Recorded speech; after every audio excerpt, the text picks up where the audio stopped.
Iya, Pak Musa, Anda masih bersama kami di toko kita, masih bersama dengan Menteri Komunikasi dan Informatika, yaitu Bapak Johnny Gerald Plate. Pak Johnny, bicara mengenai komunikasi dan informatika, begitu ya. Tadi kita banyak membahas bagaimana tadi pembangunan yang sudah disiapkan oleh Kominfo sendiri untuk tadi memberikan informasi seluas-luasnya bagi anak bangsa, bagi rakyat Indonesia sendiri.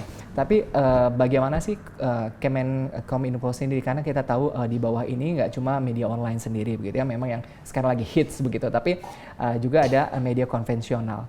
Bagaimana media konvensional dan juga media digital sendiri memiliki peran yang sama, Pak, untuk pembangunan bangsa Indonesia? Iya, kalau sekarang kan katanya konvensional udah mulai ketinggalan, udah nggak kepakai gitu. Nah ini kerja juga begitu, Pak. Ini memang inilah harus media itu kan satu institusi bisnis. Ya. Di samping dia sebagai pilar demokrasi ya. Betul.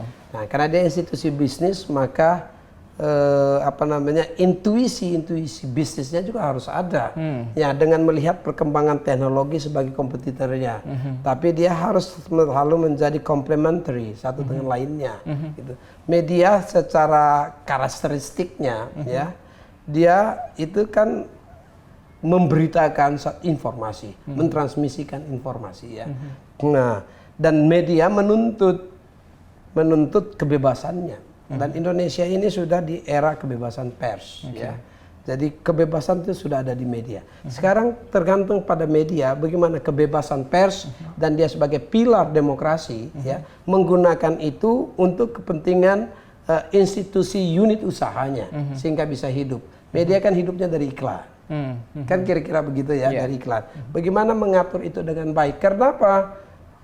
Seberapa hebatnya media sosial, tapi media konvensional itu tetap dibutuhkan. Saat ini misalnya sampai dengan platform 4G, baik media cetak maupun elektronik televisi misalnya, ya, maka tetap orang masih membutuhkan nonton televisi, terlepas dari adanya YouTube, terlepas dari ada semuanya yang bisa dilakukan melalui media sosial, ya. Tapi orang tetap menonton televisi dan itu referensi informasi yang terpercaya.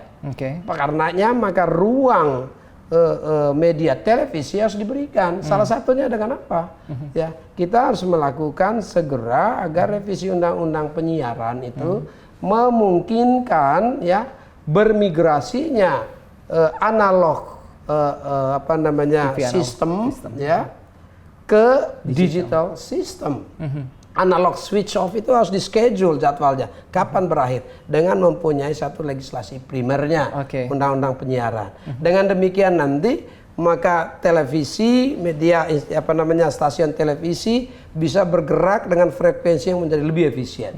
Ya, kan itu bisa menjadi lebih bagus. Dengan digital maka layanan siaran-siaran dan program-programnya menjadi lebih berkualitas. Dia bisa menjadi pesaing sendiri, ya. Begitu pula media cetak. Ya. Media cetak pasti punya segmen pasar sendiri. Tinggal diferensiasi. Saya tentu tidak bisa mengajari ikan paus berenang, ya.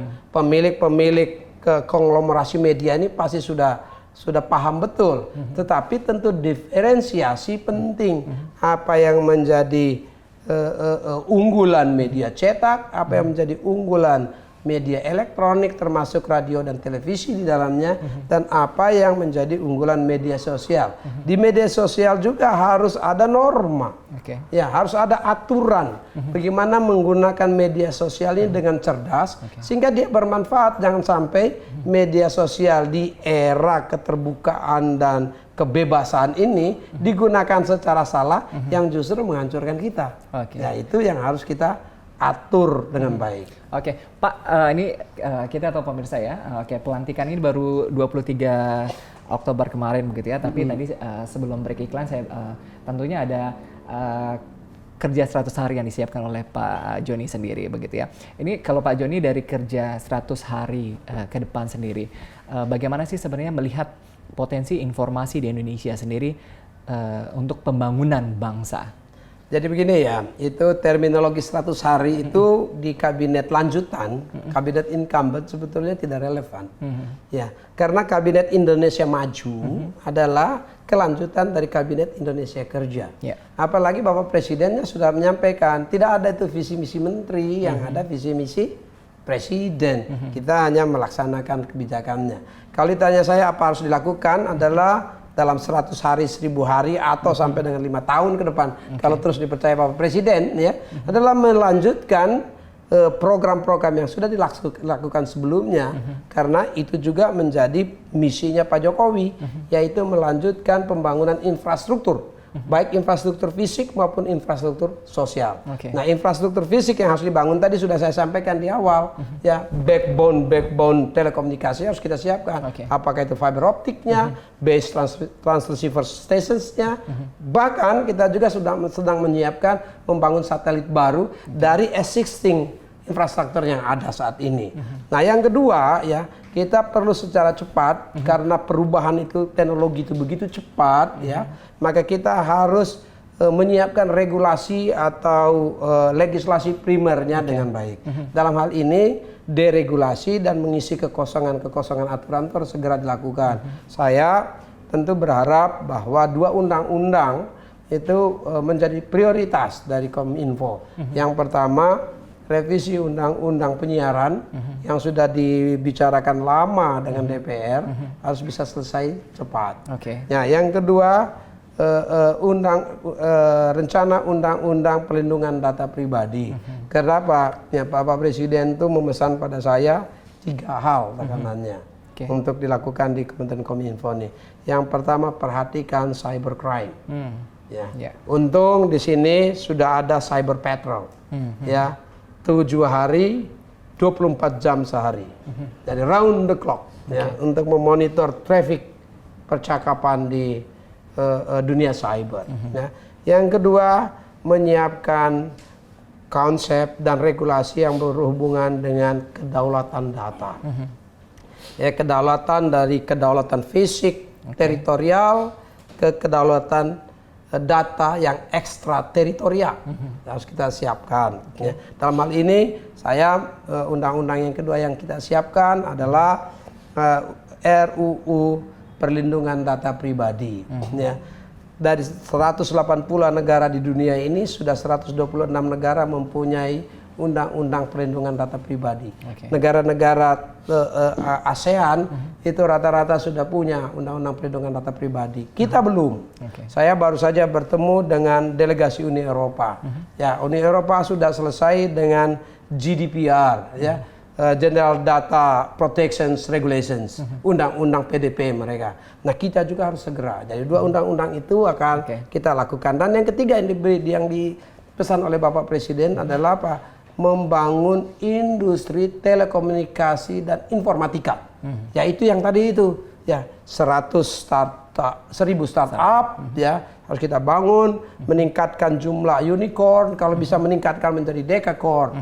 Kita juga menyiapkan smart cities, ya, meneruskan itu konsep smart city, bagaimana membangun kota-kota cerdas di Indonesia, kabupaten-kabupaten dan kota cerdas. Saat ini sudah ada 100 kota cerdas. Kita akan tingkatkan kualitas kota cerdasnya agar pelayanan pemerintahan, ya, dengan 6 sektor penting di kota cerdas harus dilakukan. Kita juga sedang menyiapkan, ya, ibu kota negara baru.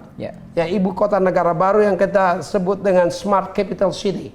Ya, untuk itu tentu perlu ada di situ infrastruktur digital yang memadai agar ibu kota negara baru ini menjadi ibu kota negara yang betul-betul pada teknologi digital dalam roadmap kita untuk menjadi negara digital atau digital nation. Ya, Pak Joni, ini menarik begitu ya. Prioritas yang pertama tadi terkait dengan cybercrime sendiri. Pak Joni, melihat perjalanan waktu kemarin begitu ya, pada saat Pilpres sendiri, ini medsos banyak sekali digunakan oleh usernya sebagai tadi ujaran kebencian, kemudian juga hoax sendiri begitu.